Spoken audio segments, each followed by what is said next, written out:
queremos seguir profundizando respecto de los resultados de la elección presidencial de segunda vuelta. Hemos estado hablando en estos días con varios protagonistas de los hechos que han generado tanto impacto y queremos seguir en ello. Nos acompaña a esta hora la ex ministra, ex candidata, precandidata presidencial, Carolina Toá. Gracias por estar con nosotros esta mañana en ADN. Buenos días. Hola. Hola, muy buenos días a ambos y a quienes nos escuchan. Gracias, Carolina, por responder el llamado de ADN hoy. Es una pregunta amplia, pero mi idea es como generar una provocación. Lo hemos hecho también con dirigentes de la oposición. ¿Por qué ganó José Antonio Kast de la manera que ganó el domingo en la segunda vuelta? Creo que esa pregunta tiene una doble respuesta. Gana, por una parte, porque ya en las últimas 5 elecciones, contando esta, ganan siempre los opositores. Hay una dificultad muy grande de todos los sectores políticos de construir proyectos que traspasen un triunfo electoral y generen una mayoría en la sociedad que perdure más allá de un proceso presidencial. Pero hay elementos adicionales esta vez. Esto no es solamente, por decirlo así, el péndulo que ha estado instalándose hace ya varias elecciones. Aquí hay elementos, digamos, que hacen más profunda esta derrota, y creo que los elementos más profundos tienen que ver con que todo lo que vivimos en el periodo del estallido y los procesos constitucionales dejó una marca muy profunda en la sociedad. La sociedad se embarcó, por decirlo así, en un entusiasmo de cómo íbamos a resolver nuestros problemas, y ese entusiasmo no dejó un balance positivo. O sea, la expectativa de que a través de un tipo de protesta como fue el estallido y un cambio constitucional profundo íbamos a llegar a un pacto social en que todos nos sintiéramos conformes, claramente fracasó en toda la línea. Y en esa, digamos, evaluación, los ciudadanos establecen más responsabilidades al progresismo que a la derecha, a pesar de que la derecha también hizo fracasar un proceso constitucional, digamos, pero el primero, el original, tenía una mayoría de sectores que se asimilan a la izquierda, aunque era muy variopinta. Y yo creo que en eso el rol del gobierno se ve afectado también por esto, porque es un gobierno que fue elegido con una expectativa, en un ánimo, ¿no? En una sociedad que estaba en modo grandes reformas, y a muy poco andar cambió totalmente su ánimo a un reclamo de seguridad, de estabilidad, de orden, y el gobierno tuvo que hacer un gran acomodo para responder a eso y dejó de estar tan sintonizado con el estado de ánimo que la gente tenía. Yo creo que esas dos cosas juntas han generado esta derrota, y que están en un marco además en que tenemos una ola mundial de derecha radical de la cual es parte nuestro próximo presidente, y eso porque hay un contexto muy amplio que nos trasciende a nosotros como país, que es favorable a ese tipo de ideas, y Chile también está en ese, digamos, en ese modo, en esa disposición. Entonces yo mezclaría cosas que son periódicas, que han estado pasando y se mantienen, y algunos elementos nuevos que hacen que esta derrota es más profunda que otras. Hecho ese primer análisis, Carolina Toá, ¿habría sido distinto si su nombre hubiese estado en la papeleta? Nunca lo sabremos, pues, Mauricio. Podemos hacer puras lucubraciones, pero la elección era difícil en todos los escenarios, ¿eh? Era difícil, nunca se pensó que era una elección fácil, pero siempre las elecciones se pueden disputar. Y claro que hubiera habido cambios si yo hubiera sido la candidata, pero mira, no creo que sea de muy buen gusto hacer esa proyección siendo yo la involucrada, porque además no lo sabemos en estricto rigor. ¿Pero a usted le sorprendió el resultado? ¿Se esperaba este resultado? Mira, yo fui parte de varias apuestas, como varios quinos, y yo pensé que iba a ser un poco menor la distancia, pero siempre pensamos que no iba a ser una elección voto a voto. O sea, la derrota se veía venir, y que iba a ser voto a voto no se veía muy factible. Era probable que hubiera una distancia importante, no tanto como la que hubo.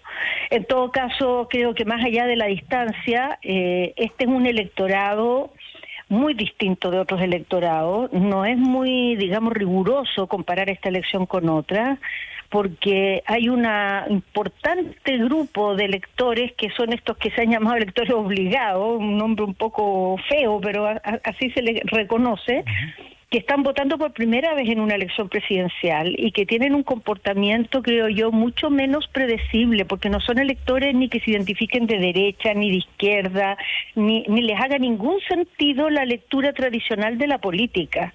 Entonces pueden desplazarse para lado y lado con mucha más amplitud que el elector tradicional, que tiene más raigambre, que tiene un comportamiento, digamos, histórico, que se mueve menos que estos electores y electoras nuevos.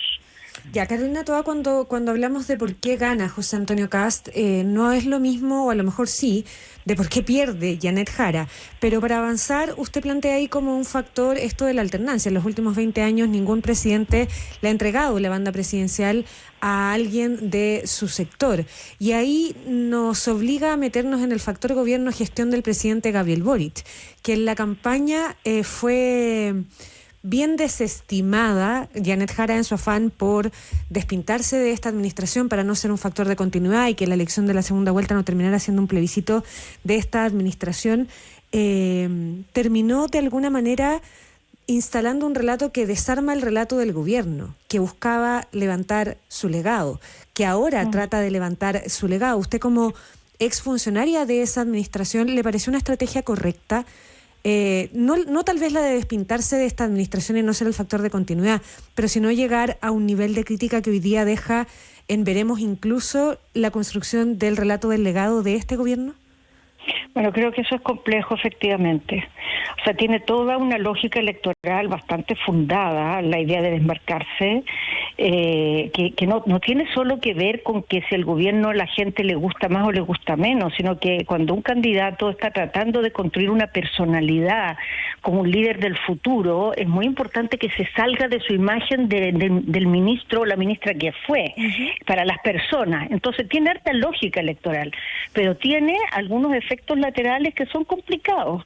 Y uno de esos es que toda la escena, digamos, la visibilidad de la campaña renuncia a armar un relato del gobierno y a proyectar ahí algunos conceptos, y creo que efectivamente eso tiene dificultades, ¿no? Y va a generar un efecto. Pero con el tiempo, sinceramente, creo que el balance de los gobiernos hace tiempo ya que no depende de lo que dicen los gobiernos en sus últimas semanas en la moneda. Depende de una maduración que tiene la opinión pública, que después de un rato, cuando se quita, sale de escena el gobierno y se le empieza a ver con distancia, empieza a ponderar de otro modo los elementos que lo caracterizaron. Eso pasa hoy día respecto al gobierno de la presidenta Bachelet. Recordemos cómo eran los balances que se hacían de su gobierno cuando ella estaba en la moneda y cómo cambiaron cuando salió. Ya, pero yo del cielo a la tierra. Y yo creo que lo mismo pasó con el presidente Piñera. Entonces, el legado del presidente Boric se va a depender de otras cosas, no de la estrategia electoral que haya tenido la campaña de Janet, aunque yo admito que algunos elementos de esa estrategia tienen un impacto en el corto plazo que no es bueno para el gobierno. Ya, y en esa lógica, ¿qué impacto tiene en el futuro de la coalición? Ya sin ser gobierno en los próximos 4 años y además sin objetivos electorales que los aglutinen de aquí a los próximos 2 años por lo menos. Sí, mira, el hecho de no tener objetivos electorales es verdad que puede ser un factor de dispersión, es verdad, pero tiene una cosa positiva, que te da aire para poder reflexionar, hacer balances, sacar algunas conclusiones de lo que ha sido la experiencia de gobernar juntos, de todo lo que pasó en los últimos años, que fue muy intenso y que yo creo que es necesario. Esta política que solo reacciona a la elección, que solo está en el día a día de like, del tweet, de la contingencia, creo que tiene mucha dificultad para entender la sociedad chilena y para presentar proyectos ambiciosos, profundos, que se proyecten hacia el futuro. Entonces, el tener un poco ese espacio, si se administra con madurez, puede ayudar a hacer ese proceso de mejor manera. Yo lo que espero es que ese espacio no se ocupe simplemente para sacarse cuenta, para hacer cacerías de brujas, porque nada de esto es culpa de una persona en particular. Es un fenómeno mucho más amplio que requiere entenderlo, más que acusar con el dedo a alguien y quedarse tranquilo después, ya encontramos el culpable, podemos dormir en paz. Entonces creo que en ese sentido lo que viene ahora es hacer esa reflexión y al mismo tiempo, como siempre en la vida, haber que masticar chicle y caminar a la vez, porque en el Parlamento la oposición tiene tiene que actuar, y yo espero que actúe unida, coordinada, mientras se hace esta reflexión más profunda que hay que hacerla también con otros actores sociales, no solo los parlamentarios y los dirigentes de los partidos. Ya, y en este intento digo, de rearme de la centroizquierda, ¿usted está de acuerdo con quienes en su partido plantean revivir la concertación?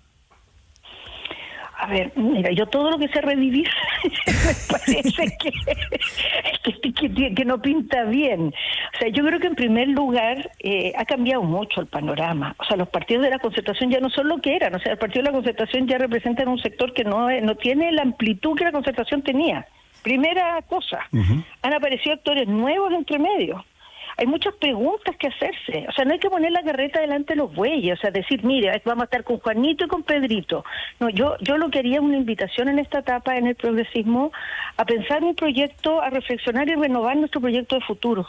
Hacer ese debate con actores de la sociedad, recorrer el país, a juntarnos con el mundo del trabajo, con nuestros alcaldes, no solo las dirigencias de los partidos, con los gobernadores que tenemos, los concejales que tienen una capilaridad enorme, dirigentes de la sociedad civil, gente que trabaja en las comunidades, que tiene las organizaciones vecinales. Hay que hacer esa oxigenación antes de decir, mire, yo voy a estar con este, no con este otro. Eso es el último capítulo. ¿A quién ve liderando este proceso? ¿Quién va a ser el líder o la lideresa, digamos, de la oposición? ¿O más de una persona? No sabemos. Miren, en todo este tiempo nunca hemos tenido el líder. Pero lo fue en su momento la expresidenta Bachelet, el expresidente Lagos, ¿será Boric? Pero no, fíjate que nunca pasó que un expresidente se pusiera en la primera línea de la contingencia política. Nunca ha pasado. ¿No debiera pasar? No creo. No, yo creo que el presidente Boric tiene un rol muy importante como un líder que tiene que proyectarse al futuro. No creo que tenga que estar en la sala de máquina de las decisiones de los partidos, de qué se hace frente a un proyecto de ley. No, yo creo que los expresidentes tienen un rol más amplio, mucho menos contingente, y hay que cuidarlo en ese sentido. No hay que ponerlo ahí para la patada y el combo, como se dice. Entonces yo creo que es un gran líder de nuestro sector, pero él no está a cargo de la conducción del día a día de nuestros actores políticos. Como expresidente, creo que eso sería exponerlo, y por algo todos los expresidentes se cuidan de evitar eso. Y hablan cuando hablan, se les escucha, sí, pero no están para hablar todos los días de todas las cosas. Y volvieron a ser candidatos como lo fue Frey, como lo fue Bachelet, como lo fue el mismo Piñera. Mire, y el presidente Boric tiene mucho espacio para volver a ser candidato, mucho tiempo para volver a ser candidato, probablemente lo irá a hacer en algún minuto, especialmente si no se transforma o no cuida, digamos, ese rol tan particular que genera tanto respeto y que genera tanta escucha de los expresidentes. A propósito de lo que hemos venido hablando, el escenario que hemos venido describiendo, usted dice, ¿tiene mucho espacio para ser candidato? ¿Tiene mucho espacio o el mismo espacio para volver a ser presidente? Probablemente. O sea, yo no tengo duda que el presidente Boric va a tener una valoración muy amplia cuando nos alejemos de este momento presidencial, pero creo que lo importante no es adelantarnos esas decisiones de candidatura. En Chile siempre estamos hablando de los candidatos, siempre estamos hablando de la próxima elección, y creo que tenemos que hablar un poco más de Chile. Carolina, tenemos que hablar de Chile, de lo que ha pasado en nuestro país, de lo que queremos que pase, de los cambios que está teniendo el mundo, y los liderazgos se van instalando en eso. Y el presidente Boric, desde mi perspectiva, es una persona que tiene condiciones, talento y tiene un aprecio también por sus capacidades especiales, humanas, digamos, y de liderazgo, que le dan una proyección gigantesca hacia el futuro. No tengo duda de eso. Carolina Toá, volviendo un poco, enganchando lo que hablábamos antes, esto de que había una estrategia electoral obvia en el trabajo de Janet Jara de despintarse de este gobierno, pero que esto evidentemente trae costos sobre todo al corto plazo. Uno de esos costos es haber ayudado a que la estrategia del gobierno de emergencia que instaló el actual presidente electo fuera la que triunfara al final del día, y que hoy día la expectativa esté puesta en eso. Nosotros hace un rato hablábamos de el IPOM del Banco Central, que da cuenta de las expectativas económicas que mejoran para el próximo año, con una inflación que cede y que se va a instalar en el 3%, y muchos ahí dicen ¿dónde está la emergencia? Pero vimos al presidente electo el martes con una motosierra sacándose una foto con Javier Milei en Argentina. ¿Cómo miramos eso de cara al futuro de lo que va a ser la oposición y a cuál debiera ser su desempeño? Yo no creo que el hecho de que Janet como candidata no haya estado defendiendo al gobierno haya sido la razón por la cual se pudo instalar el relato de la emergencia de Kast. Lo más mínimo, porque lo que hizo como planteamiento Janet Jara fue muy contrapuesto a eso. O sea, ella reivindicó una y mil veces que era falso ese relato, reivindicó una y mil veces que había que mirar otras temáticas importantes del país, especialmente el bienestar de las familias, cómo enfrentan su vida con mayor tranquilidad, que se escapaba totalmente del concepto del gobierno de emergencia en el que está nuestro nuevo presidente, ¿no? Que dice que hay que preocuparse de un par de cosas y las demás quedan todas postergadas a la luz de que hay que preocuparse solo de esta. Janet Jara estaba mucho más preocupada de temas que tienen que ver con la equidad social, que tienen que ver con preocuparnos de la gente que trabaja, y no solamente hacer que la economía crezca, y no solamente preocuparse de la seguridad pública. Entonces yo no creo que esa sea la razón por la que cundió este tema del gobierno de emergencia. Yo creo que cundió principalmente por una razón, porque le permitió al candidato en ese momento, Kast, no pronunciarse de muchos temas complicados.